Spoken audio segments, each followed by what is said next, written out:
Graça e paz, irmãos. Hoje de manhã nós falamos um pouco sobre a época que vivemos, esse final dos últimos dias aqui na Terra. E nós usamos o que Jesus fala que vai acontecer. O que chamamos Apocalipse de Jesus, no capítulo 24 de Mateus. Nós não mencionamos o capítulo 24 de Isaías, que é conhecido como Apocalipse de Isaías, porque aquilo já é para a grande tribulação. E nós não vamos estar aqui. E temos uma pincelada rápida para não deixar de mencionar o livro do profeta Daniel, que, como eu digo, eu repito, é a coluna vertebral de toda a profecia bíblica. E agora de noite nós vamos falar sobre o que Deus ensina e mostra, o Pai mostra sobre esse final de tempos. De manhã, Deus falou na pessoa de Jesus, dizendo o que ia acontecer. Porque Jesus falou como seriam as coisas. Nós lembramos que Paulo, no capítulo 20, de Atos, quando ele recebe os líderes de Éfeso em Mileto, que ele faz aquele seu sermão, o sermão dele, ele fala do passado, fala do presente, e quando ele se volta para falar do futuro, ele diz: eu sei que depois da minha partida penetrarão entre vós lobos vorazes que não pouparão o rebanho, e que de dentro de vós surgirão homens maus para dissipar os discípulos. Então nós vemos Paulo olhando para o futuro e dizendo o que vai acontecer, e nós vemos que tudo isso tem acontecido. Jesus Cristo, cercado por seus discípulos, no Monte das Oliveiras, em Mateus 24, ele diz como serão as coisas. Mas nós vemos que Jesus Cristo afirma que virão distúrbios religiosos, levantamento de falsos profetas e a corrupção de praticamente toda a cristandade. E ele divide essa advertência em 7 pontos. Nós procuramos falar sobre isso de manhã. Mas, quando Jesus Cristo sobe, nós vemos o livro Apocalipse. Apocalipse é uma palavra que vem do grego apocalypsis ou apocalipse, que significa revelação. Por quê? Nós vamos ver que durante todo o tempo que Jesus estava na terra, eu tenho que prestar atenção quando eu estou pregando, o tempo faz assim, ó. Então eu sei que vocês têm trabalho amanhã, eu não tenho pressa, não tenho marido para reclamar em casa, não tenho viúva livre, solta, né? Mas vocês trabalham amanhã, tem criança em casa e tem mulheres que têm marido em casa, e marido é melhor tratar direitinho deles, porque marido só se tem um, então melhor cuidar bem. Então agora, olha a hora que vocês me passaram, para não reclamar. São quase 8 horas, então ninguém vai reclamar. Muito obrigado, pastor. Então, nós vemos que Apocalipse, nós sabemos que Jesus, durante toda a vida dele aqui na terra, ele procurou mostrar o Pai, revelar o Pai. Por isso Paulo diz em Colossenses 3, ele é a imagem do Deus invisível, ele é o primogênito de toda a criação. Jesus Cristo, em João 14, chega a dizer: quem vê a mim, vê o Pai. Eu e o Pai somos um. Então Jesus Cristo, ele desvendou quem é Deus. Jesus Cristo é Deus visível, Deus possível, Deus palpável. Então ele revelou quem é o Pai. Quando Jesus Cristo sobe, o Pai vai revelar o Filho para a noiva.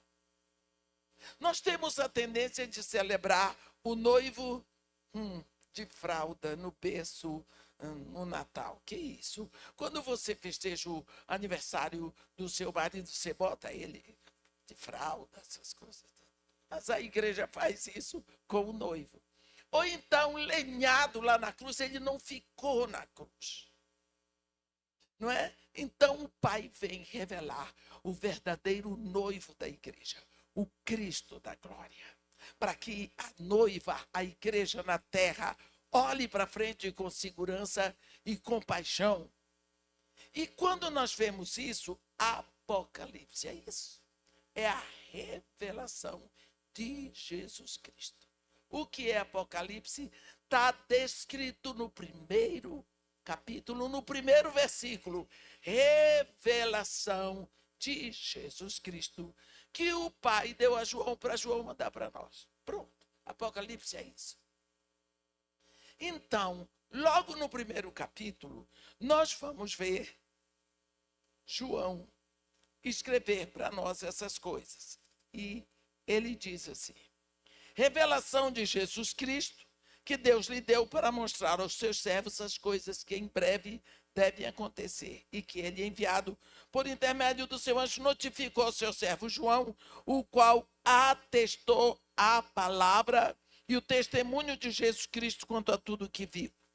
Aí ele diz: bem-aventurados os que leem e aqueles que ouvem as palavras da profecia e guardam o que nela está escrito, porque o tempo está próximo. Isso foi escrito no primeiro século. O fim está próximo.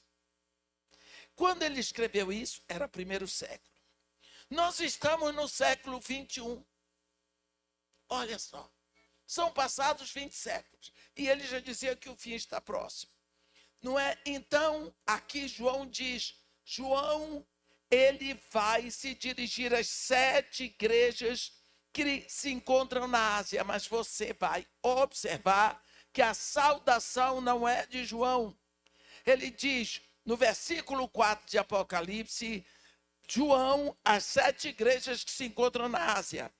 Graça e paz a vós outros, da parte de quem? Daquele que é, quer e adivinha?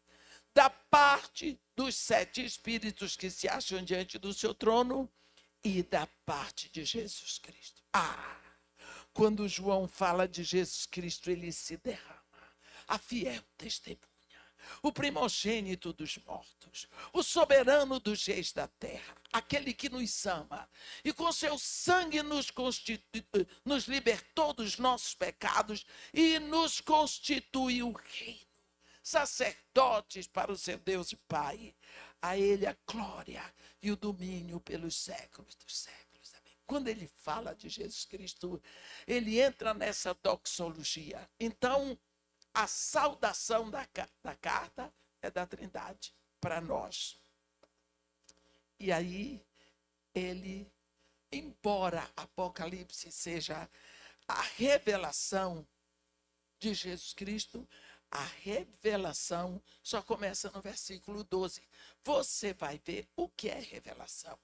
Revelar é tirar o véu, é descobrir. Apocalipse é o livro em que Deus vai descobrir Jesus para a sua igreja. Vai mostrar Jesus como ele é. Tem pessoas que dizem, eu tenho dificuldade para ler Apocalipse, irmã. Esse negócio de besta que sai do mar, de dragão e tudo mais. Olha, se você for ler Apocalipse procurando ver quem é o anticristo, você não vai conseguir fazer nada. Porque eu quero saber quem é a besta. Mas ainda tem gente que acha que besta é um animal. Besta é um sistema. A besta que sai do mar é um sistema corrupto, econômico, financeiro, que sai do mar agitado das nações. E a besta que sai da terra é um sistema religioso corrupto que sai da terra de Israel. São as duas bestas. Eu costumo dizer, agora, tem muita besta por aí que não lê Apocalipse, só isso. Só isso.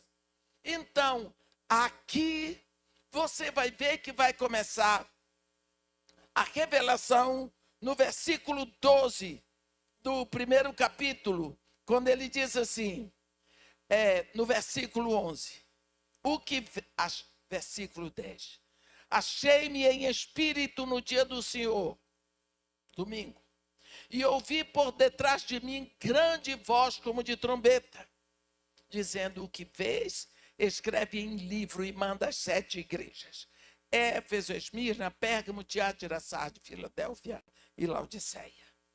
Voltei-me para ver quem falava comigo, e voltado vi 7 candeeiros de ouro.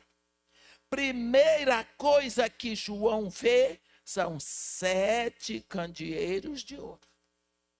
Ele primeiro vê a plenitude da igreja. Vamos começar a dizer que 7 em Apocalipse não é um numeral, é uma palavra que significa plenitude. Então você vai ver muito.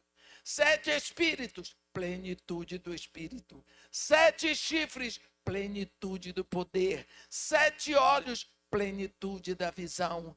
7 igrejas, plenitude da igreja na terra. Então 7 é o número que é uma palavra que significa plenitude. Ele diz que viu 7 candeeiros de ouro e no meio um semelhante a filho de homem.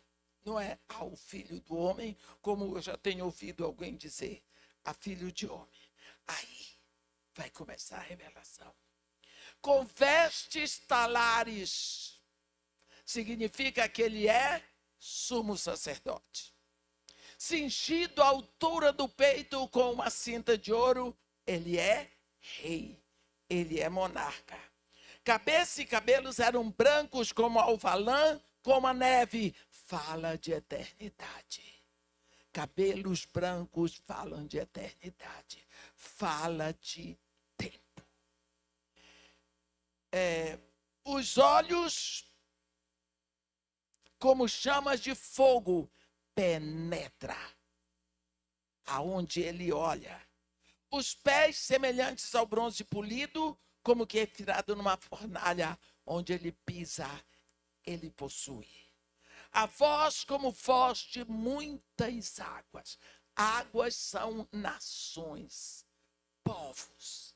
Quer dizer, a sua voz não se identifica a língua que ele está falando. Cada um ouve na sua própria língua. Tinha na mão direita. Não tem nada a ver com direita e esquerda aqui, viu? Mas na mão direita tinha 7 estrelas. Plenitude da liderança na igreja. Não é? E da boca saía ali uma afiada espada de 2 gumes. A palavra de Deus é viva e eficaz, e é mais cortante do que qualquer espada de 2 gumes. É a palavra de Deus. O seu rosto brilhava como o sol na sua força. Você já conseguiu olhar para o sol meio-dia e ficar olhando? É alguém que ninguém pode encarar. É Deus. Quando o vi, caí a seus pés como morto. Ele, porém, pôs sobre mim a mão direita, dizendo: não temas, eu sou o primeiro e o último. Vamos parar só um pouquinho. João conheceu Jesus desde o princípio do ministério de Jesus. Ele e seu irmão Tiago, filhos de Zebedeu, eles pescavam com o pai. O pai deles, Zebedeu, tinha uma companhia de pesca. E eles, cedo, Jesus, no início do ministério, o chamou. Então, João estava acostumado 3 anos de ministério com Jesus, todos os dias, de manhã, de tarde e de noite. Ele viu Jesus preso. Ele viu quando Jesus foi preso. Ele viu Jesus julgado, condenado, crucificado. João viu Jesus morto na cruz. Mas ele viu Jesus ressuscitado. E ele estava presente quando Jesus subiu aos céus. Então ele viu Jesus em todos os momentos. Mas agora, ele vê o Jesus, Filho de Deus. O Jesus glorificado. Ele cai aos seus pés como morto. Não sei se vocês já observaram, todas as vezes que aparece uma visão de anjo, alguma coisa sobrenatural, a pessoa cai. A pessoa diz, monta. Normalmente, quando tem uma visão de anjo, o anjo diz logo, não temas. Por que não temas? Porque não é uma coisa assim agradável, maravilhosa de ver, assusta. Eu me lembro de uma vez que eu tive uma visão. Isso está na internet, porque o culto estava sendo filmado. O culto estava sendo filmado em Toronto. Eu estava terminando de pregar o primeiro culto para pregar o segundo, quando eu tive a visão. De uma hora para outra, toda a igreja desapareceu. E dentro e na minha frente só tinha Jesus com um homem pelo qual eu orei no Haiti. Naquela hora, eu senti como se eu saí do chão e eu tive medo de ir embora para o teto. Eu me segurava assim no púlpito, eu me segurava. Ângela estava bem assim. E eu segurava no púlpito, como quem diz, o púlpito não vai me deixar voar. E a Ângela dizia para o pastor, a mamãe está passando mal. Eu não estava passando, só tinha medo de voar. Eu tinha a impressão que segura no púlpito eu não ia. Mas eu queria encontrar o chão e eu não percebia o chão. Se tem uma coisa que não acontece na minha vida, eu não suo. Pode ter o maior calor, não suo. Mas quando eu desci do púlpito, aquela hora eu estava ensopada, suor frio. E tira a pressão da velha e tudo. Não, a pressão não, mas eu sabia. Visão. E ali Jesus falou comigo. Mas assim, eu sozinha. A gente fica apavorado. É alguma coisa fora do comum. Eu pedi a ele, não faça isso comigo de novo. Eu no púlpito. Porque, olha aqui o João. João caí a seus pés como morto. Por quê? Se ele estava acostumado com Jesus. E ainda diz, não temas. Como que vai ficar sem temer, Senhor Jesus? É demais. Não é? E aquele que vive, estive morto, mas eis que vivo pelos séculos dos séculos e tenho as chaves da morte e do inferno. Isso é maravilhoso. A chave do inferno não está na mão de Satanás, está na mão do Senhor Jesus. A chave da morte não está na mão de Satanás, está na mão de Jesus. Então, ele vai dizer para João que as 7 candeeiros são as 7 igrejas. É a plenitude da igreja na terra. E os 7 estrelas que estão na mão direita dele são os 7 anjos das 7 igrejas, os líderes, os pastores. Quando nós vamos ver agora que o capítulo 2 e 3 de Apocalipse é dedicado às igrejas. Eles fornecem um esboço do curso da história da igreja, e em parte este curso termina com apostasia, por um lado e de outro lado, em plena redenção. Mas nós vamos ver nessa história da igreja a apostasia começando e se alastrando. Então, eu espero fazer isso em 10 minutos. Em Éfeso, começa o esfriamento do amor. Porque o que ele diz para Éfeso é: tenho, porém, contra ti que abandonaste o teu primeiro amor. Não é deixar, não é largar o primeiro amor, é abandonar. Abandonar é ir botando de banda.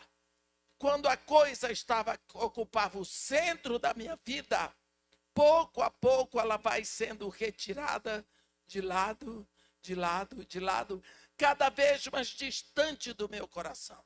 Isso é um comportamento silencioso. É uma invasão silenciosa. Você tem menos tempo para leitura bíblica. Você tem menos tempo para oração. Você tem menos tempo, cada vez você se torna desinteressado, pouco a pouco. Por isso, entra ali mesmo a doutrina dos nicolaítas. Já entra uma doutrina nova. Que são nicolaítas? Nicolaíta é a palavra que vem do grego Nico e Laitenes. São leigos que começam a dominar, que começam a ter autoridade dentro da igreja. Como é que vai ter autoridade no corpo de Cristo, no reino de Deus, uma pessoa que não nasceu de novo, que tem capa de filho de Deus, mas não é filho de Deus, que não tem intimidade com Deus? Daqui a pouco vem Esmirna. É a época da perseguição religiosa. É a época em que eles começam a matar pelo nome de Jesus. É época de martírio. Mas em seguida vem Pérgamo. Como é Pérgamo? Pérgamo é a igreja que já está misturada com o mundo. Aí, dentro dessa igreja, quando Jesus Cristo se apresenta para essa igreja, ele se apresenta dizendo: eu sou aquele que tem espada afiada de 2 gumes, eu quero separação. O que é santo, o que é profano, o que é luz, o que é trevas, não tem como ficar no meio. Aí você já tem a doutrina dos nicolaítas e você já tem a doutrina de Balaão. Já entrou. O que é a doutrina de Balaão? É a mistura, é o mundo dentro da igreja. As pessoas dizem que saem do mundo, mas trazem o mundo para dentro da igreja e continua. Nós temos visto isso hoje. A pessoa diz assim: não, mas eu estou na igreja, mas eu não quero deixar o meu relacionamento pecaminoso. E ainda tem quem diga: olha, o Espírito Santo é quem opera em mim o poder e o realizar. A hora que o Espírito Santo quiser, ele faz eu deixar de gostar disso. Olha, não existe mais o empenho e a busca pela santidade. É uma apostasia que entrou e vai piorando. Porque daqui a pouco entra na época de Tiátira. Entra o culto a Maria. Começa a mariolatria. E para esta igreja, Jesus Cristo se apresenta como o Filho de Deus e não como o filho de Maria. E agora você tem a doutrina dos nicolaítas, você tem a doutrina de Balaão e você tem a doutrina de Jezabel. Qual é a doutrina de Jezabel? Aquela mulher lá do Antigo Testamento, aquela princesa que era filha de Etbaal, rei do Tiro, sacerdote de Astarote, que casou Jezabel com o rei Acabe de Israel. Ela vem para Israel e ela vai implantar o culto a Baal. Mas para ela implantar o culto a Baal, é preciso que o povo deixasse de adorar o Deus de Israel. Como que eles iam deixar de adorar o rei de Israel? Eles adoravam o Deus de Israel porque ouviam a palavra do Deus de Israel. Então era preciso que eles parassem de ouvir a palavra. Aí ela ordenou a matança de todos os profetas de Deus. Pronto. O povo não ouvia mais a palavra de Deus, passou a ouvir a palavra dos profetas de Baal, foi todo mundo para Baal. Portanto, a doutrina de Jezabel consiste no silenciamento da palavra de Deus. Você se desinteressa totalmente. As igrejas ainda têm púlpito, ainda tem pregador que não pregam mais a palavra de Deus como ela está escrita na Bíblia. É o espírito de Jezabel. Entra essa doutrina.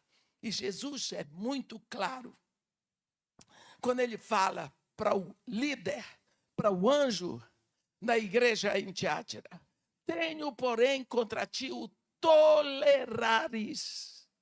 E esta mulher, Jezabel, que a si mesmo declara profetiza, não apenas ensine, mas seduz os meus servos a praticarem a prostituição e a comerem comidas sacrificadas aos ídolos. Mas a igreja crescia. A igreja crescia. Tem pessoas que acham que para a igreja crescer, precisa o Espírito Santo. Cuidado, porque nós confundimos crescimento com inchaço.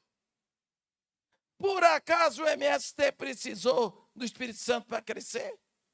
O nazismo precisou do Espírito Santo para crescer? Mas precisa para inchar. Tem muita igreja aí que é inchaço puro. Inchaço é doença. Crescimento é diferente. A igreja cresce no poder do Espírito Santo, enraizada em Cristo, no poder da palavra. E daí vem a outra época. Depois de Tiátira, vem Sardes, a igreja morta. Mas era uma igreja que tinha uma fama. É aquela igreja que domina pela fama. Vamos à igreja tal, porque tem um culto maravilhoso. Tem umas garotas que dançam. É um balé fenomenal. Vão pelo espetáculo. Ou então vamos lá, porque vai ter o fulano de tal. Você vai rir para chuchu. Quer dizer, a igreja virou um lugar de espetáculo. E ela fica conhecida na cidade. Jesus Cristo diz: tenho, porém, para Sardes estas coisas, diz aquele que tem os 7 Espíritos de Deus, a igreja morta. Conheço as tuas obras, que tens fama de que vives, mas estás morto. Está vendo? Jesus ali olhou e só viu um caixão de defunto. Por quê? Pecado. Pecado. O pecado gera morte. Mas havia um remanescente. Ele diz: olha, tens contudo em Sardes umas poucas pessoas que não mancharam suas vestes, por isso andarão de branco comigo, porque são dignas. Estas pessoas não eram apenas crentes, eles eram santos. Eles permaneceram ali para orar. Aí nasce Filadélfia. Vai ter um tempo da igreja missionária, a igreja noiva, a igreja santa. É a igreja, o período de Filadélfia, em que Jesus Cristo se apresenta para ela como noivo. Eu sou o santo. Você, meu querido irmão que está aqui, nos dias da paixão, você é interessado pela garota, você apareceu para ela, você falava diferente, você falava bonito, você era cheiroso, elegante, você abria a porta para ela passar, você puxava a cadeira para ela sentar. Você queria fazer a propaganda, você queria ser admirado, não era? É esse noivo aqui. Como é que ele se apresenta para essa igreja? Eu sou o santo. Olha aqui, Filadélfia. O santo, o verdadeiro, aquele que tem as chaves de Davi. Eu sou monarca. Eu sou poderoso. Quando eu abro, ninguém fechará. E quando eu fecho, ninguém abrirá. Conheço as tuas obras. Eis que eu ponho diante de ti uma porta aberta. Olhe bem. A qual ninguém fechará. Sei que tens pouca força, mas não negaste o meu nome. Nem a palavra, a minha palavra. Era a igreja pequena, ali no vale do Licos. Uma igreja sem muitas posses, mas que eles faziam o máximo para levar a palavra. Uma igreja missionária, uma igreja evangelista. Não é? É a igreja noiva, a quem ele promete o nome dele, o nome do pai dele. Mas em seguida vem a fase de Laodiceia, A igreja rica, a igreja balofa, a igreja que tem tudo, que não falta nada. Então, a igreja é. Mas aí, cadê? O noivo está do lado de fora, batendo na porta. Ele diz, se alguém ouvir a minha voz e me convidar, entrarei. Porque pode ser que ouça a voz dele e não convide para entrar.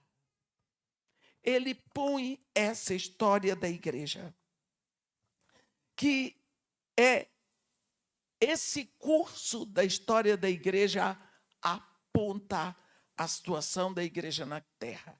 Ali naquele vale existiam mais de 10 cidades, mas Jesus escolheu 7. Depois que termina, já foi mostrado o que a igreja vai passar na terra, e a última fase é a fase de Laodiceia. A igreja rica. A igreja que tem tudo.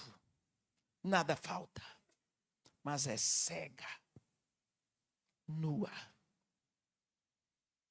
Miserável. Pobre espiritualmente. Mas não precisa de nada. É a igreja que tem muitos eventos, mas é tudo vento.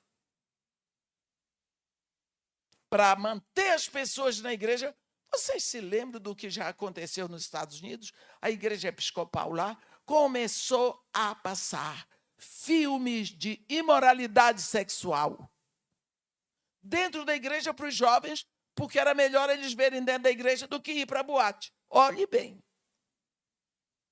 Já aconteceu isso, então tem pessoas por aí que estão fazendo tudo para manter as cadeiras cheias, ocupadas. Não querem qualidade. Não entenderam, não discerniram o reino.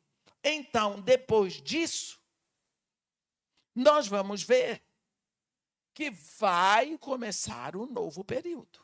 Então, Deus dá assim uma amostra do que vai acontecer na história da igreja, porque nós estamos vivendo hoje em plena síndrome de Laodiceia, final dos tempos.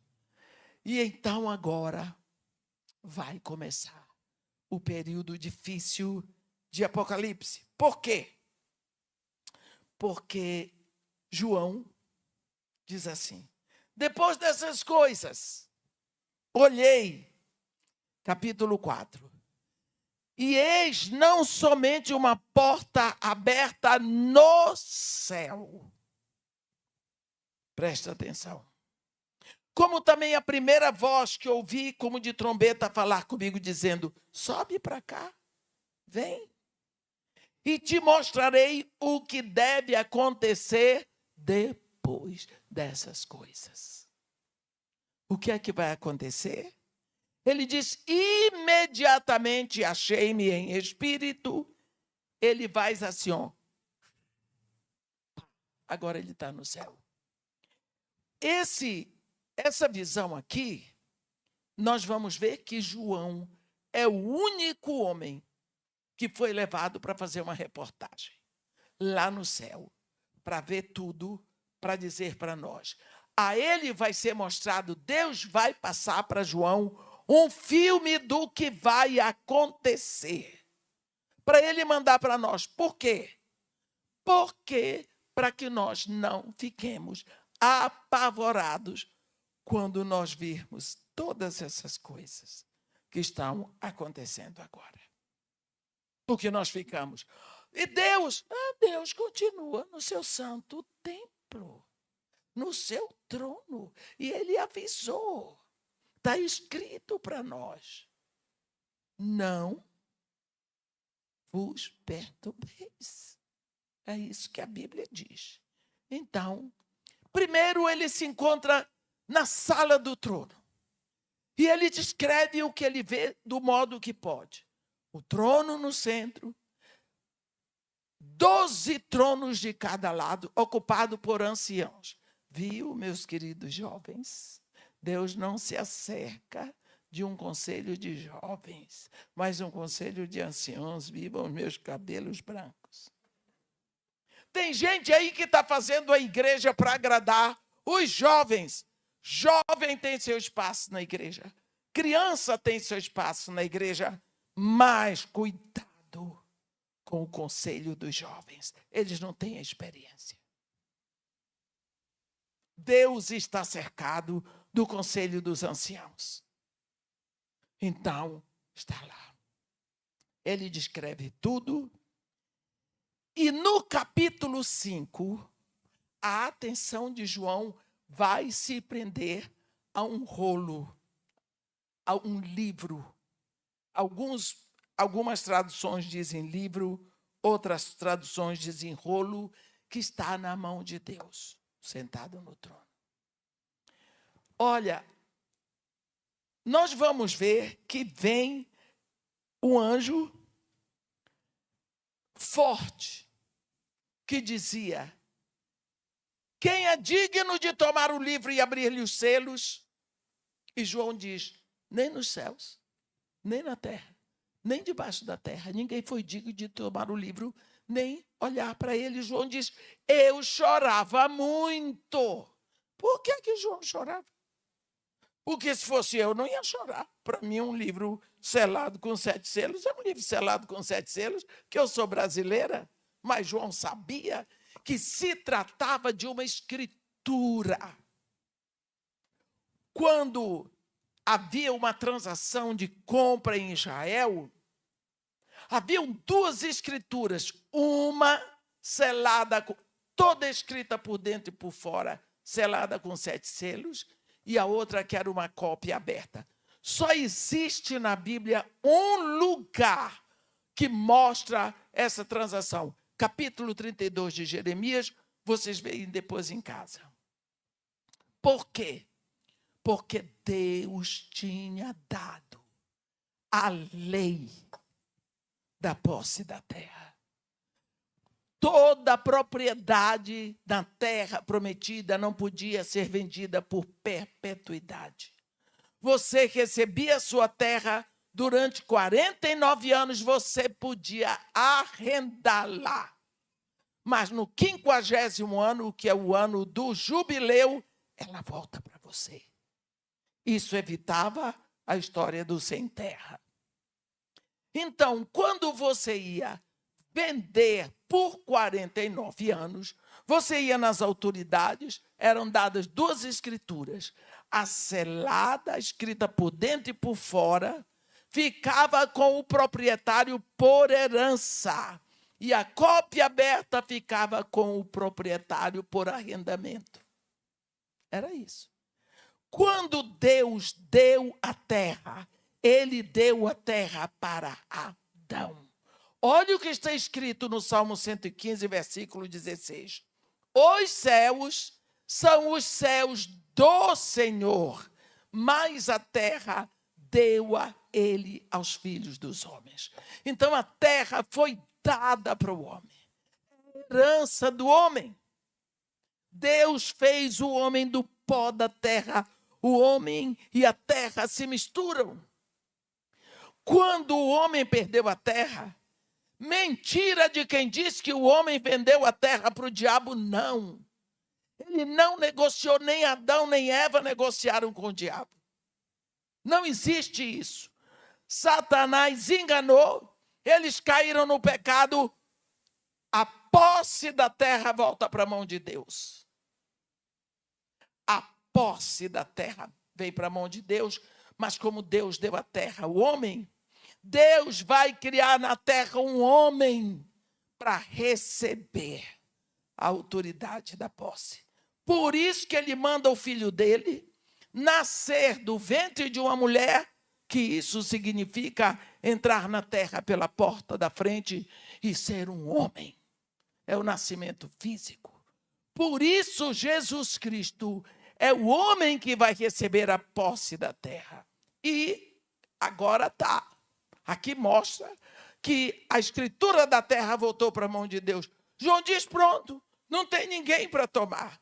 Enquanto João chorava, um dos anciãos veio e disse: não chores. Eis que o leão da tribo de Judá, a raiz de Davi, venceu para tomar o livro e abrir-lhe os selos. João olhou para o trono, em cima do trono. Aqui diz: E quando, em cima do trono, então vi, capítulo 5, versículo 6, no meio do trono e dos 4 seres viventes, entre os anciãos de pé, um cordeiro como tinha sido morto.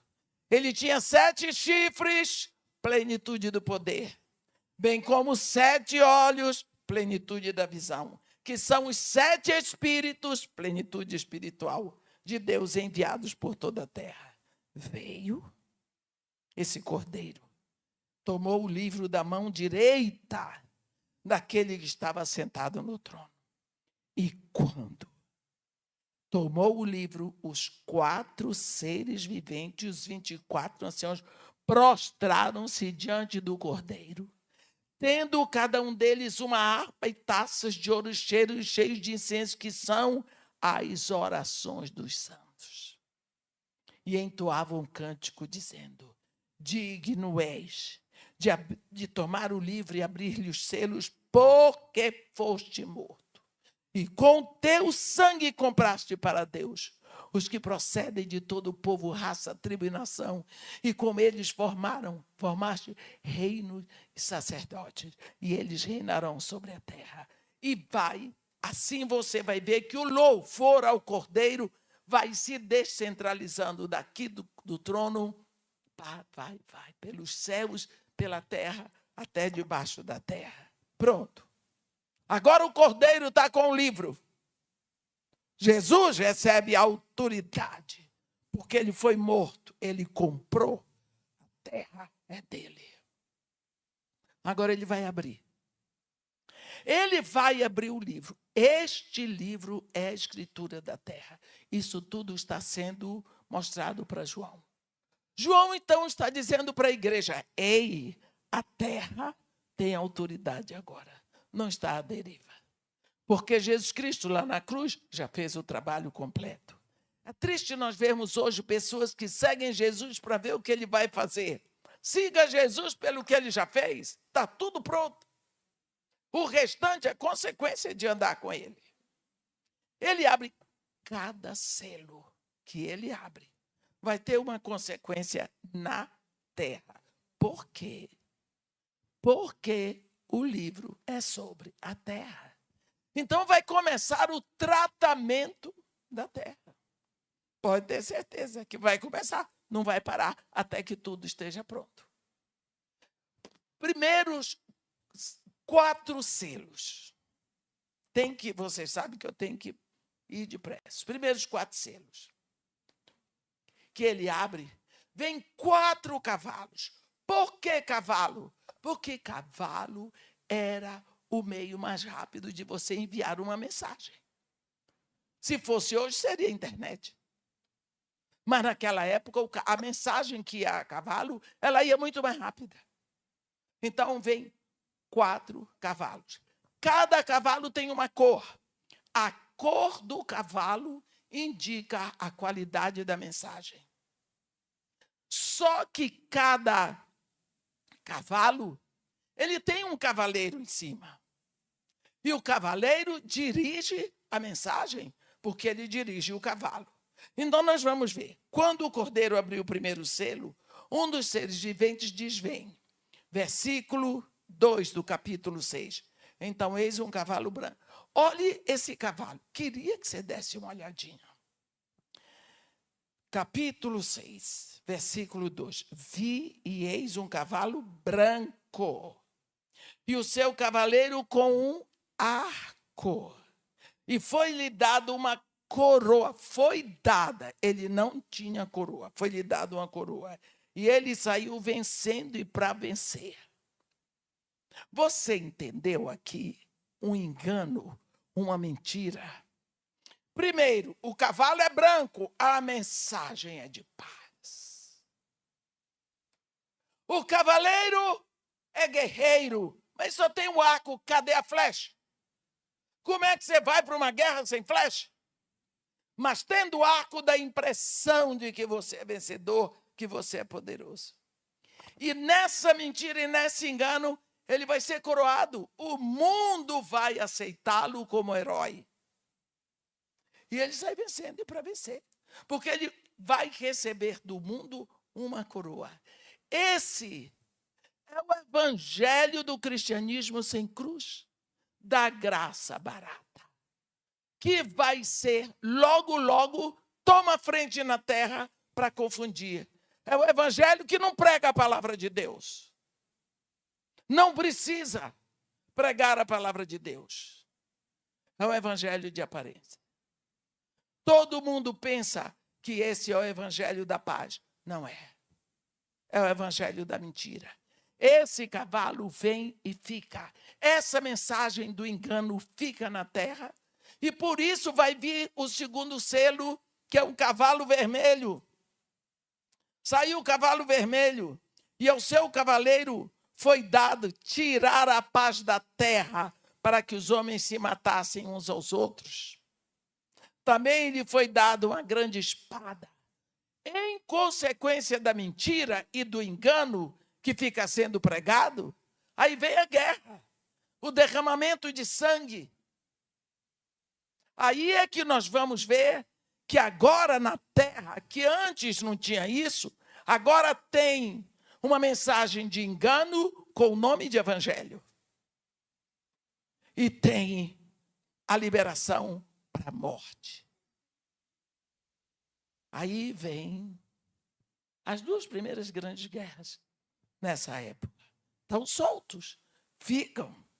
Terceiro cavaleiro é o cavalo da fome. A guerra produz fome, necessidade, carência. Olhe bem.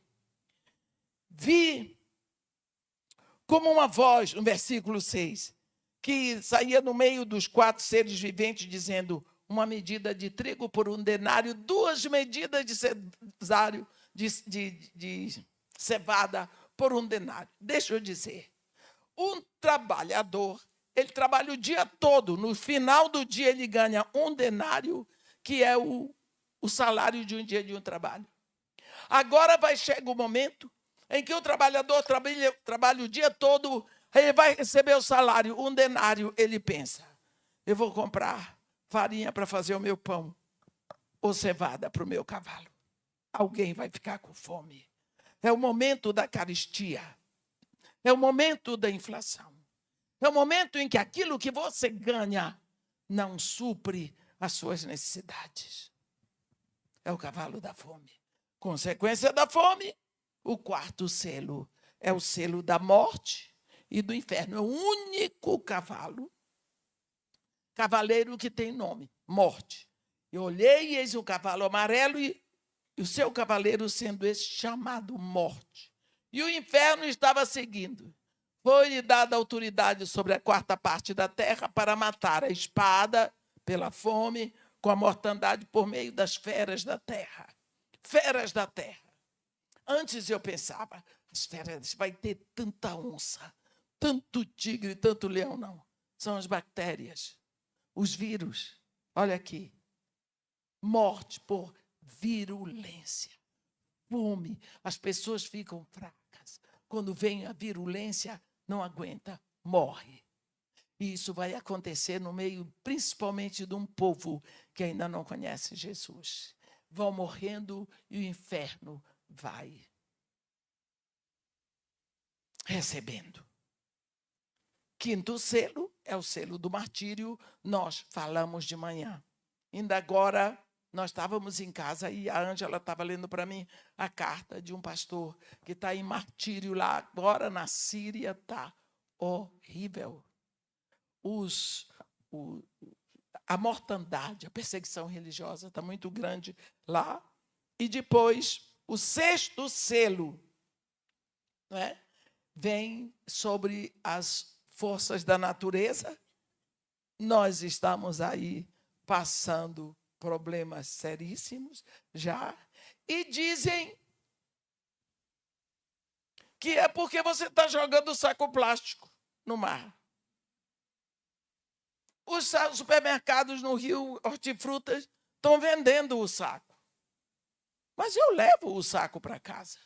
E eu vou jogar no lixo do mesmo jeito. E se eu não compro o saco do supermercado, eu vou comprar o saco que a companhia mandou para eu botar em casa. Então eu vou jogar saco de plástico fora do mesmo jeito. Mas não é. Está profetizado. Isso vai acontecer. Mas acharam um jeito de fazer que a culpa é sua. Não é, não. Aí, você vai ver que quando o Cordeiro abriu o 7º selo, no capítulo 8, a Bíblia diz que houve silêncio no céu, cerca de meia hora. Capítulo 8 de Apocalipse. Entram 7 anjos, a cada um deles foi dada uma trombeta.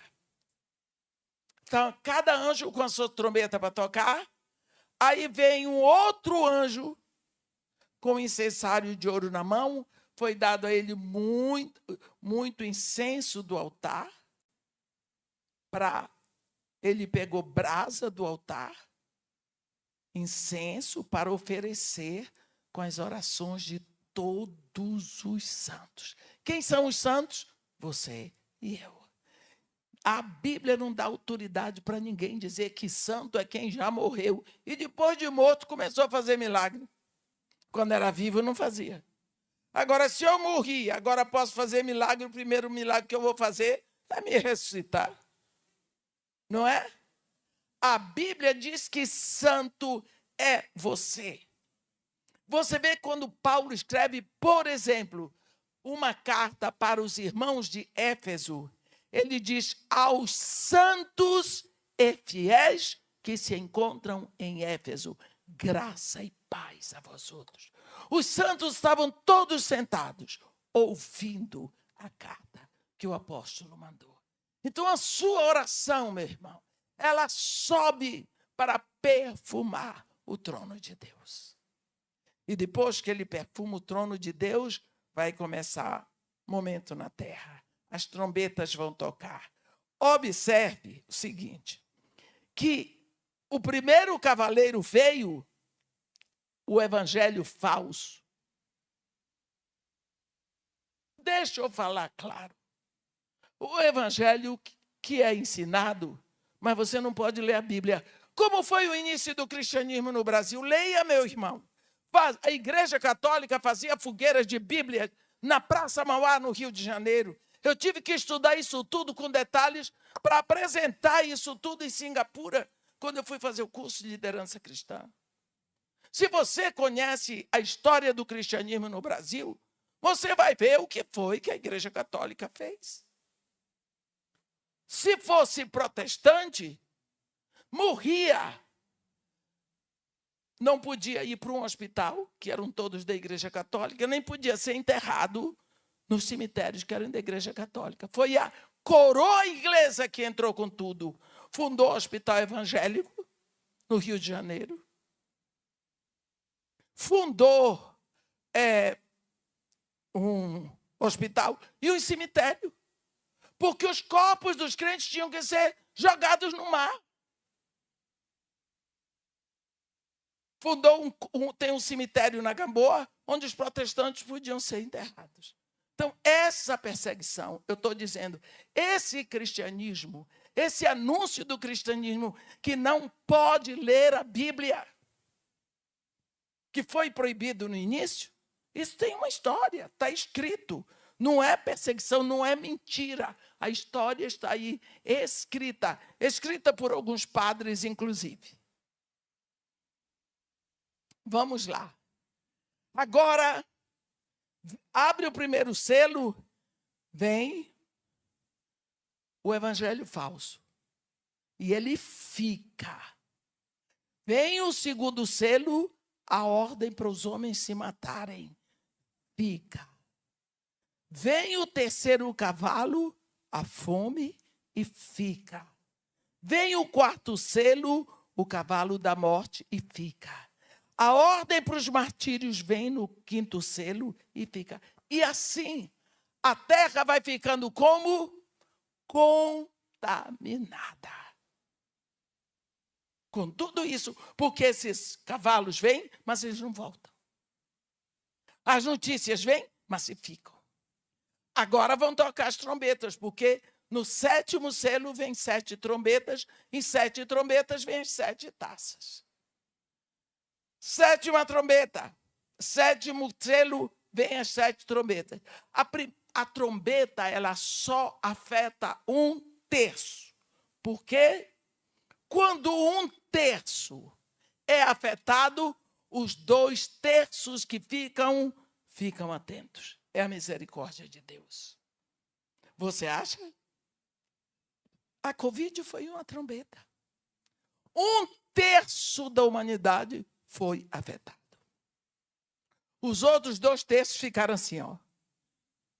Luva, máscara, medo. Todo mundo atento. 1/3 foi afetado. É uma trombeta. A primeira trombeta, ela atinge, a Bíblia diz, 1/3 da terra. Queimou 1/3 da terra. Quanto fogo a gente tem visto por aí, hein? Jogaram uma bagana de cigarro, pelo amor de Deus, tenha misericórdia.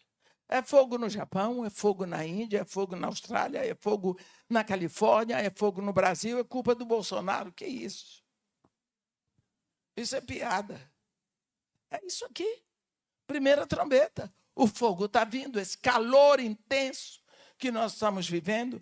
A segunda trombeta vai afetar 1/3 da vida.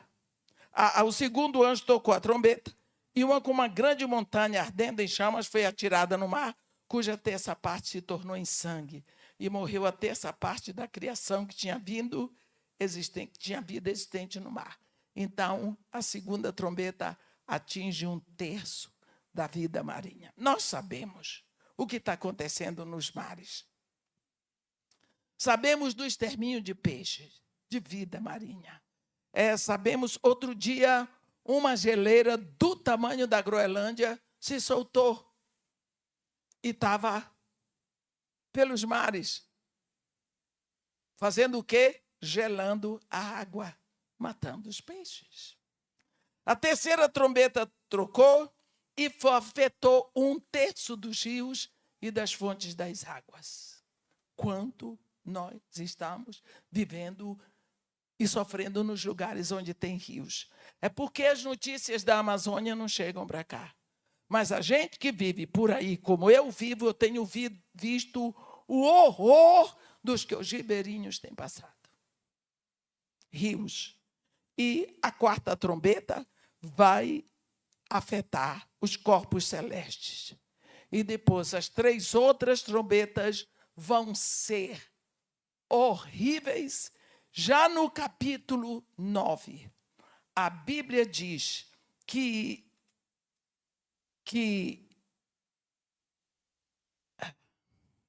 no capítulo 9 diz que, olha o que está escrito no capítulo 9, a gente tem que ler a Bíblia com calma. O 5º anjo tocou a trombeta e viu uma estrela caída. Não foi uma estrela caindo. Foi uma estrela caída do céu. Olhe que estrela é essa. Caída do céu na terra. Foi-lhe dada a chave do poço do abismo. Então, essa estrela não é um astro. Ela recebeu uma chave. Essa estrela, abriu o poço do abismo. E subiu fumaça do poço como fumaça de grande fornalha. E com a fumaça saída do poço escureceu-se o sol e o ar. Também da fumaça saíram gafanhotos para a terra e foi-lhes dado poder como que tem os escorpiões na terra. Essa estrela é Satanás, caída do céu na terra. É um ser inteligente. Na hora de fazer trabalho sujo, é ela que faz. É essa estrela. Nós vamos ver que vai sair muita doença, muito vírus para matar. E eles têm ordem para atingir a todos aqueles que não têm o selo de Deus na fronte. Em outras palavras, que não têm o Espírito Santo, trocando em miudezas, que nunca se renderam a Jesus Cristo. Porque quando você se rende a Jesus Cristo, você é selado com o Espírito de Deus. Esses demônios que produzem a doença, eles não vão poder atingir você. Eu vou só ler. Também da fumaça saíram gafanhotos para a terra, e foi-lhes dado o poder como que tem os escorpiões da terra. Foi-lhes dito que não causassem dano à terra, à erva da terra, nem a qualquer coisa verde, nem a árvore alguma, e tão somente aos homens que não têm o selo de Deus sobre a fronte. Foi-lhes também dado que não que os matassem, e sim que os atormentassem durante 5 meses. E o seu tormento era como o tormento de escorpião quando fere alguém. Naqueles dias os homens buscarão a morte e não a acharão. Também terão ardente desejo de morrer, mas a morte fugirá deles. O aspecto dos gafanhotos era como os cavalos preparados para a batalha. Disso nós podemos ver os mísseis. Eles tinham sobre si o rei que governava. Em hebraico, Abaddon. Em grego, Apolion. Passou 5 meses, acabou a doença. E assim nós vamos ver que agora vai entrar um assunto que nós podemos ler hoje no Google ou no YouTube. Obrigada. No YouTube. Olha aqui. No versículo 13 do capítulo 9 diz assim: o 6º anjo tocou a trombeta e ouviu uma voz procedente dos 4 ângulos do altar de ouro que se encontra na presença de Deus, dizendo ao 6º anjo, o mesmo que tem a trombeta: solta os 4 anjos que se encontram atados junto ao grande rio Eufrates. Você sabia que tinham 4 anjos atados junto ao grande rio Eufrates? Anjos são seres espirituais. Foram então soltos os 4 anjos que se achavam preparados para a hora, o dia, o mês e um ano, para que matassem a 1/3 parte dos homens. Eufrates. Grande rio Eufrates. O Eufrates não é maior do que o Nilo. Mas quando a Bíblia fala do rio Eufrates, fala o grande Eufrates. Por quê? Por causa da importância profética do rio Eufrates.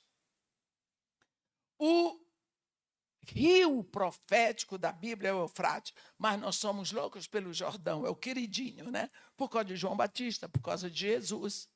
Mas o rio profético é o Eufrates. Você sabe o que está acontecendo agora no Eufrates? Se você abrir no capítulo 16, no versículo 12, já nas taças, derramou o 6º anjo a sua taça sobre o grande rio Eufrates, cujas águas secaram, para que se preparasse o caminho dos reis que vem do lado do nascente do sol. Então, aqui está dizendo que vai chegar uma hora que o 6º anjo vai derramar a taça sobre o grande rio Eufrates e as águas vão secar e o leito do Eufrates será caminho, estrada para os exércitos que vêm do Oriente. Se você quiser, eu vou pedir permissão para o pastor. Você abra aí o Google ou o YouTube, não sei o quê, e procure rio Eufrates. E você vai ver que o rio Eufrates já está 80% seco. Então, o anjo já derramou a taça. A seca do Eufrates foi predita também pelo profeta Isaías.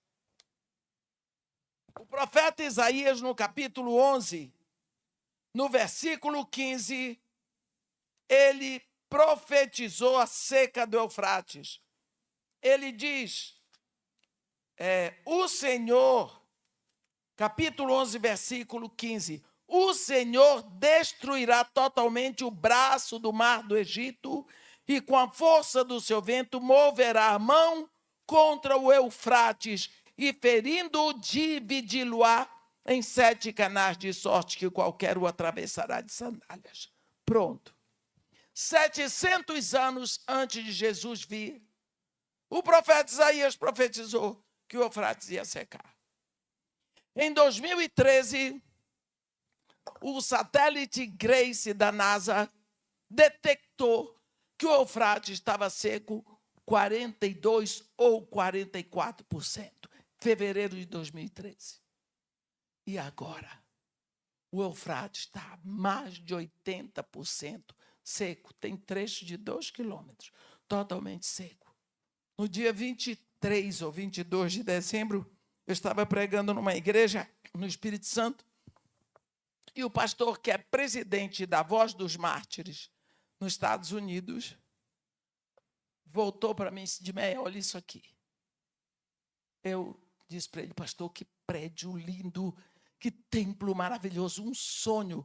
Ele sabe que eu morei em Básara, na Caldeia. Eu disse: onde é isso? Ele disse: em Básara. Eu disse: pastor, o senhor esteve lá? Ele disse: tive.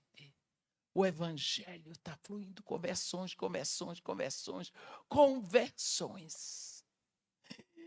Aí ele olhou para a minha cara e disse: você quer ir lá? Me convidou para ir, lógico. Eu disse: e agora? Estou doida para voltar no Iraque, porque minha conversão se deu lá. Aí ele olhou para mim e disse: só tem uma coisa triste. A Ângela estava comigo. Eu disse: o que é, pastor? Está muito triste. Eu disse: por quê? O Eufrates. O Eufrates é ali. O Eufrates seco. Olha, Eufrates seco é sinal. Está profetizado. Tanto foi profetizado em Isaías como o anjo está dizendo. Deus está mostrando que o Eufrates vai secar.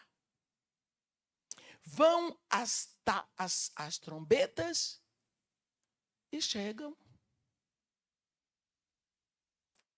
Quando nós vemos acontecer, tem cena de tudo aqui em Apocalipse, e nós vamos ver que vai acontecer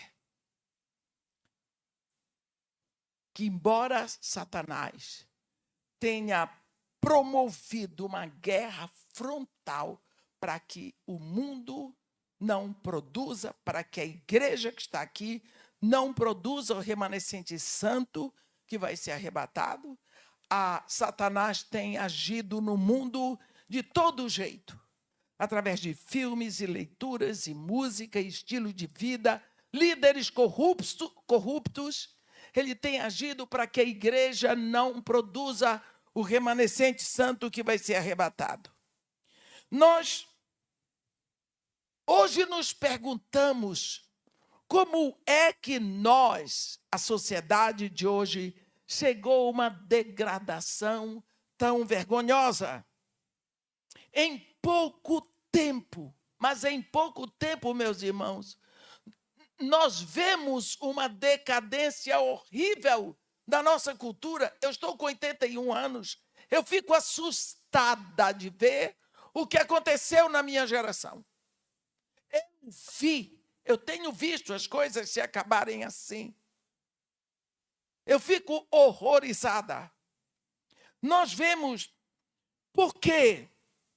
Porque o homem abandonou os princípios criados por Deus e nós nos afundamos no poço da imoralidade e da degradação que consumiram Sodoma e Gomorra.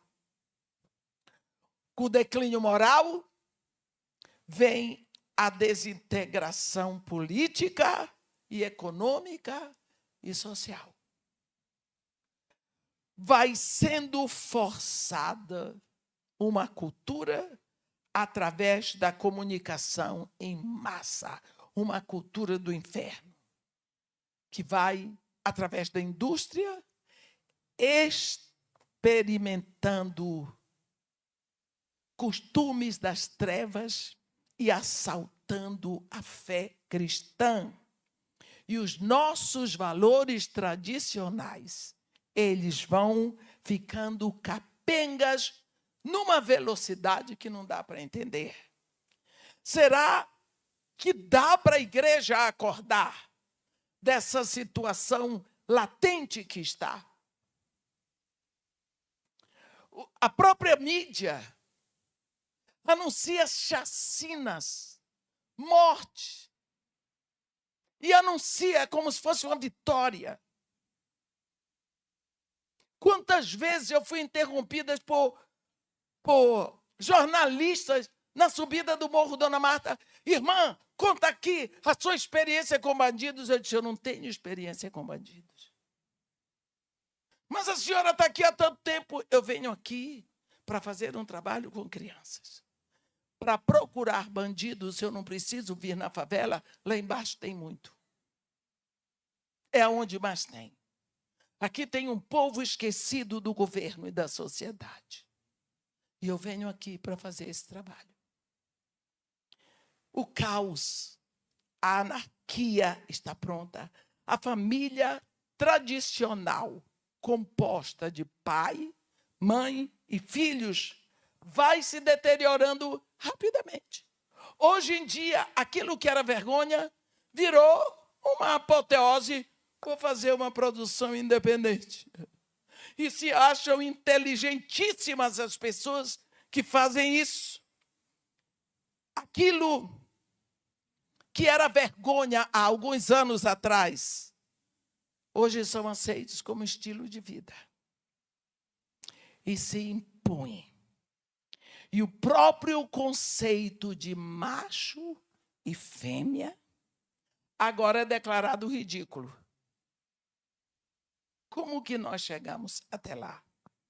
A pornografia, meus irmãos, é nacional e é internacional. A internet tem mais de 24,5 milhões de sites pornográficos. E as uniões fora do casamento viraram moda.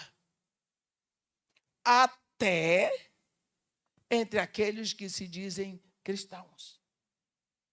Deus instruiu Josué, nós não podemos saber, Deus se move, mas Deus não muda. O Deus que instruiu a Josué a destruir as tribos de Canaã por terem essas práticas que hoje nós aceitamos, ele não mudou. Ele continuou o mesmo Deus. Em Levítico 18, Deus faz uma lista de práticas abomináveis e avisa que não aceitará. Mas nós homens, hoje, fechamos os olhos para esta agressão e gritamos, Maranata.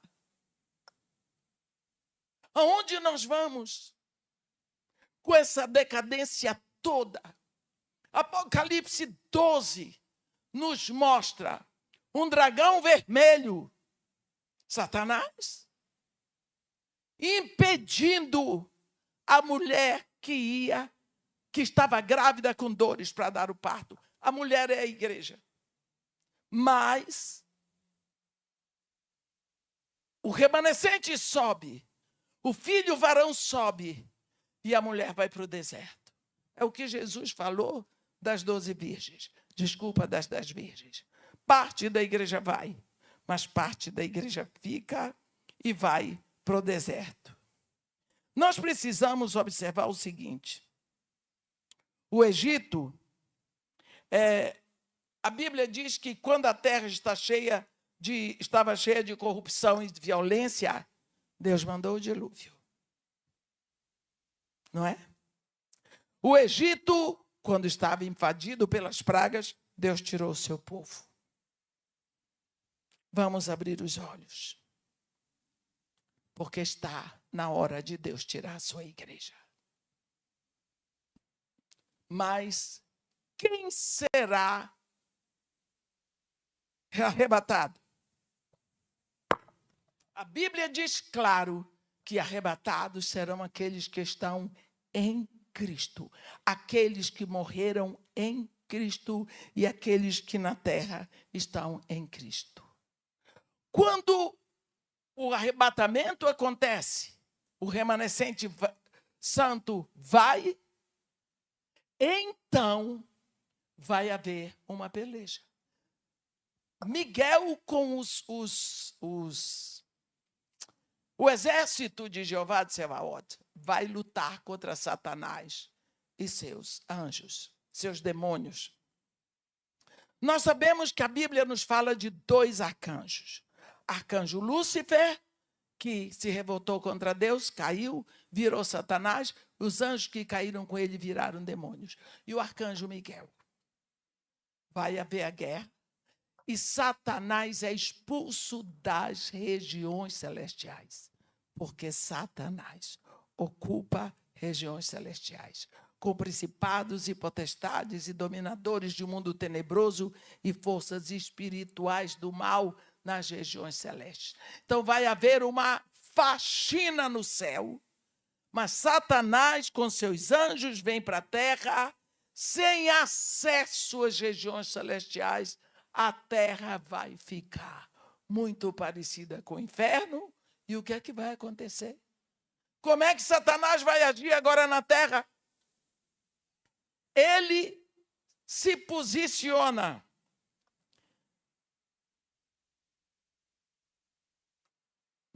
nas areias do mar. Nas areias do mar. No versículo 13 do capítulo 12 de Apocalipse está escrito: quando, pois, o dragão se viu atirado para a terra, perseguiu a mulher que dera à luz ao varão. E aí vai dizer. Agora, e ele se pôs em pé sobre a areia do mar, no final do versículo 17. O que é a areia do mar em Apocalipse? Olhe bem, lá, quando Deus fala em Gênesis 17 para Abraão, ele diz: Abraão, eu sou o teu escudo. O teu galardão será sobremodo grande. E Abraão diz para ele: que mais poderás me dar se um filho tu não me deste? E o herdeiro da minha casa é o Damasceno. Ele diz: um escravo nascido na minha casa. Deus diz para ele: não, Abraão, não será este o teu herdeiro, será um filho nascido de ti. Vem aqui, vem cá, Abraão. Esse diálogo se passou à noite. Agora olha para o céu. Quantas estrelas é que tu podes enumerar? Pois Abraão, assim vai ser a sua descendência. Se alguém puder contar a tua descendência, também poderá contar as estrelas, as estrelas do céu. Porque a tua descendência será numerosa como a areia que está na praia do mar. Então, na Bíblia, a areia são povos, mar são nações. Satanás, agora na terra, ele se posiciona sobre os povos e sobre as nações. O que é que ele vai fazer? Vai chamar 2 bestas. Capítulo 13 é sobre essa besta, mais uma vez, não é um animal. Besta é um sistema econômico, financeiro, opressor, um sistema político de mentira, de maldade, de opressão, para ele dominar através de líderes que estão no domínio dele. Então tem uma besta que sai do mar, agitado das nações, um sistema político. Por exemplo, o comunismo é uma besta que se levanta das nações e que vai cada vez mais. Mas também ele chama outra besta, uma besta religiosa da terra de Israel. E com essas 2 bestas, com esses 2 sistemas, através delas, ele vai dominar. Até que chega o momento em que ele torna um líder mundial muito conhecido. E ele vai dirigir de dentro deste homem. Por exemplo, um rosto muito conhecido. Eu vou dar um rosto de que uma pessoa que morreu e que todo mundo conhecia muito. Eu acho que a princesa Diana, né? Todo mundo conhecia aquela mulher e gostava dela e tudo mais.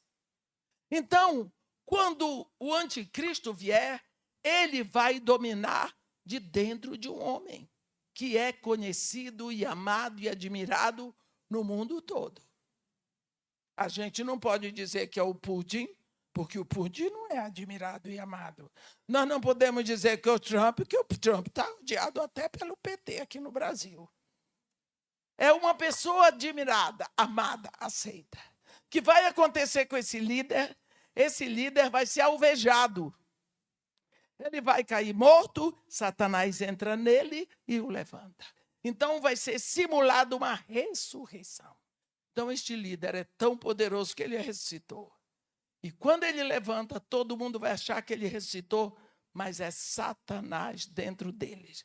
Lembra que quando Deus chamou lá no Monte Nebo a Moisés, mostrou para ele toda a terra, que diz, olha, está aí diante de ti toda a terra, que sob juramento eu prometi dar a Abraão, então eu te faço vê-la com os teus próprios olhos, mas para lá não irás. Aí a Bíblia diz assim, ali morreu Moisés, servo do Senhor. Vocês viram o que aconteceu? O diabo veio para entrar no corpo de Moisés. Porque aí ele levantava Moisés, descia e dizia para o povo, vamos para o Egito. Entendeu? Ele queria esse corpo. Mas Miguel veio e hoje peleja dos dois.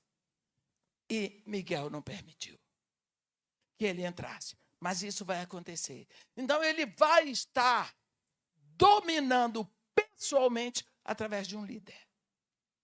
Por enquanto, ele está agindo através de líderes sob a influência dele, sob a influência de demônios, uma potestade virulenta, horrível que está aí. Mas vai chegar o momento que é o anticristo.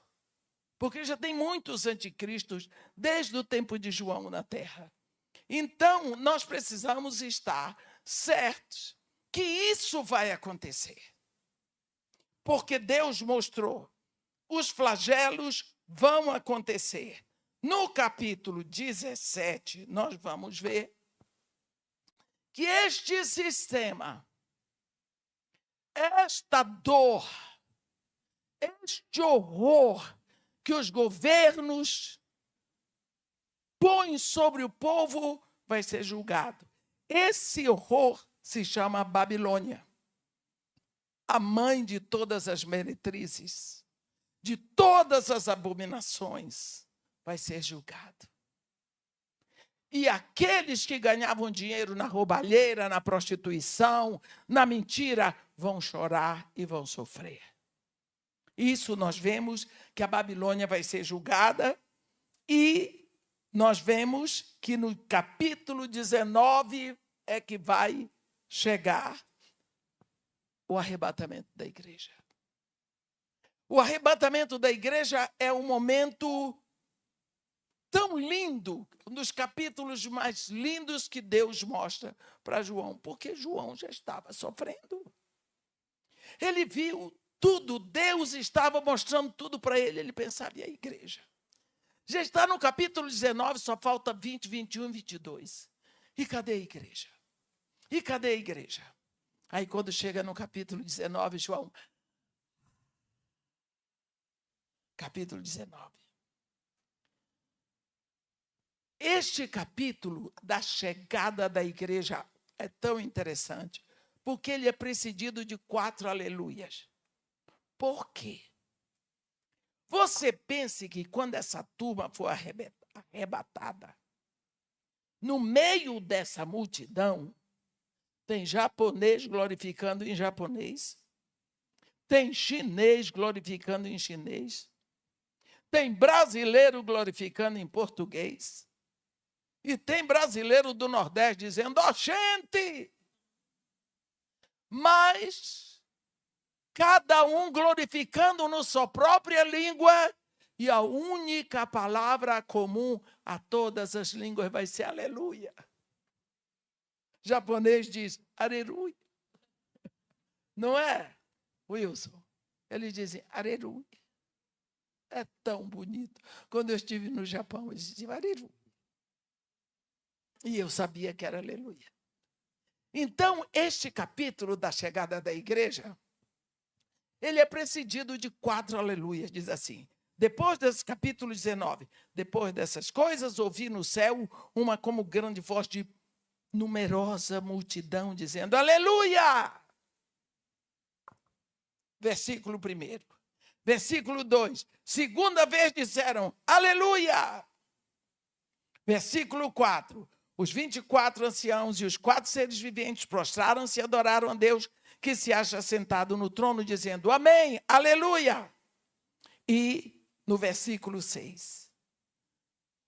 Então, ouvi uma como voz de numerosa multidão, como de muitas águas, quer dizer, de muitas nações, e como de fortes trovões, dizendo aleluia, pois reina o Senhor Deus Todo-Poderoso.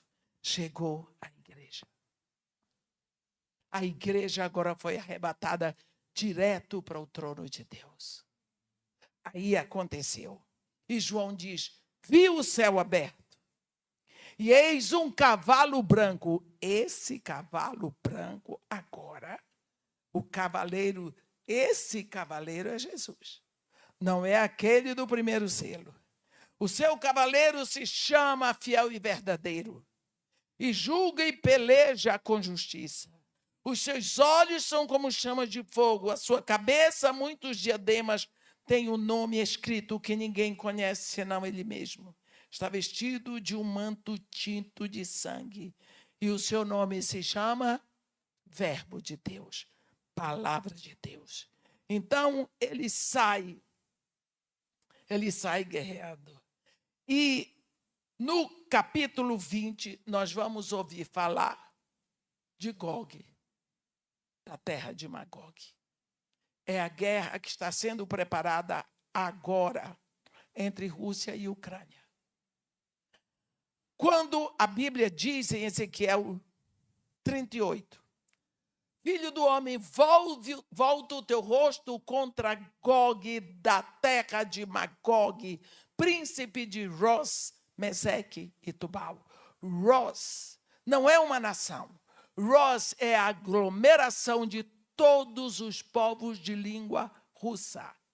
Então, Gog, o presidente da Rússia, ele só pode, a característica dele é que ele, príncipe de Ros, ele domina sobre todos os povos de língua russa. Nós temos visto que o Putin, ele já anexou a Geórgia.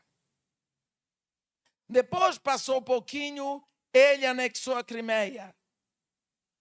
Passou um tempo, ele vai para anexar o último reduto de língua russa, que é a Ucrânia. Está nessa guerra. Se ele conseguir, ele já conseguiu 30%.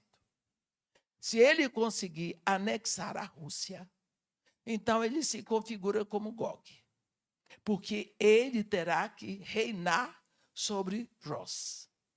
Agora, quando isso vai acontecer, não sabemos, mas vai acontecer, porque Deus disse, eu vou te trazer. Isso é uma guerra que Deus vai dirigir. Por quê? A Rússia tem um débito muito grande. A Rússia é responsável pela grande maioria do derramamento de sangue do mundo, com o regime comunista que criou. A Rússia sempre oprimiu, perseguiu e matou tanto Israel quanto a igreja.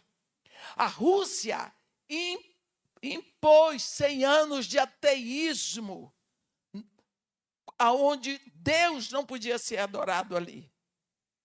A Rússia fez com que toda menina que nascia fosse cortado o ímen dela dentro da vagina, porque dizendo que aquilo dali era como que anti-higiênico, desfazendo uma origem de pacto de pureza que Deus botou. Porque quando Deus colocou no corpo da mulher, lá dentro do canal vaginal, o ímen, tem a ver com aliança. No dia em que essa moça casa e o marido penetra ali, ele rompe. E aquele sangue da moça, ele se derrama sobre o corpo do homem. Ali é selada uma aliança. Isso é princípio de Deus. E a Rússia até aí chegou. Então, Deus tem alguma coisa com a Rússia para fazer. E vai ser feito nos montes de Israel, quando elas fizeram o pacto com todos os países árabes e com os persas. Porque Deus, em Ezequiel 38, ele nomeia os países que a Rússia vai fazer a grande agremiação. E então, quando eles chegarem para tomar Jerusalém, Deus vai usar a mesma estratégia que usou na guerra de Gideão. Eles vão começar a se matar entre eles, e Israel não vai ter que levantar a mão. E vão se destruir ali. Então, isso é a guerra de Gog. Já está determinada aqui no capítulo 20 de Apocalipse. No capítulo 21. É um grito de João. É um grito de João. Eu já vou terminar. Só para completar aqui. Aonde é que João estava? Ele estava na ilha de Pátimos. Quem aqui já foi à ilha de Pátimos? A Érica e você, a Ângela e eu.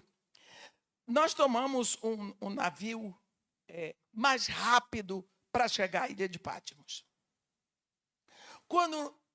E levamos 3h30 para levar. O mais rápido. 3h30, porque tínhamos que voltar no meio-dia. A ilha de Pátimos hoje é um lugar que dói, porque virou um lugar de misticismo. As pessoas vêm para você, você vem para Pátimos. Se você ficar bem quietinho, você vai ouvir uma voz do além, porque João ouviu. É assim, é daí para pior. É um lugar horrível. Então, pensa quanto tempo, no primeiro século, João demorou no navio para chegar lá. E ali ele foi deixado. Ele estava preso? Sim. Mas ele estava solto na ilha. Ele era preso pelo mar, porque era uma ilha. Então, ele não podia sair dali. O mar o separava da igreja, o separava de Israel, o separava da sua língua materna, o separava das pessoas que ele amava, que conheceram uma solidão só. Então, quando João estava ali naquela solidão, aí veio a revelação. Quando chega aqui, no capítulo 21, ele dá um grito. Ele diz: vi novo céu e nova terra. Pois o primeiro céu e a primeira terra passaram, e o mar já não existe. Eu não estou mais separado. Não existe mais separação. Eu não estou mais preso, eu estou livre, eu estou solto. O mar, que eram as cadeias, já não existe. E aí ele vai descrever a glória da cidade santa, da Nova Jerusalém, da noiva do Cordeiro. Quando nós vemos a revelação de Apocalipse, vai até capítulo 22, eu quero dizer para vocês que eu corri para dar uma visão geral, não deu para entrar nos detalhes. Significa que Deus quer que nós saibamos tudo isso. Porque ele deu para João, mostrou para João escrever, para mandar para nós. É para que nós não percamos a esperança. Para nós sabermos que esses homens maus, eles vão estar presentes. Eles são necessários. Como Pilatos foi necessário. Lembra que Jesus olhou no rosto de Pilatos e disse para eles: ei, o meu reino não é deste mundo. Se o meu reino fosse deste mundo, meus ministros pelejariam para que eu não fosse entregue aos judeus. Mas agora O meu reino não é daqui. Faça o seu trabalho. Esse trabalho sujo é seu. Se você não fizer o seu trabalho sujo, eu não posso fazer o meu. Então, existem homens para fazer essas coisas. Nós temos visto. E eles fazem com empenho. E nós precisamos ter misericórdia. Por quê? Porque eles estão a serviço, escravos, capachos do mal. Mas esses homens vão existir. Mas aqui tem uma igreja.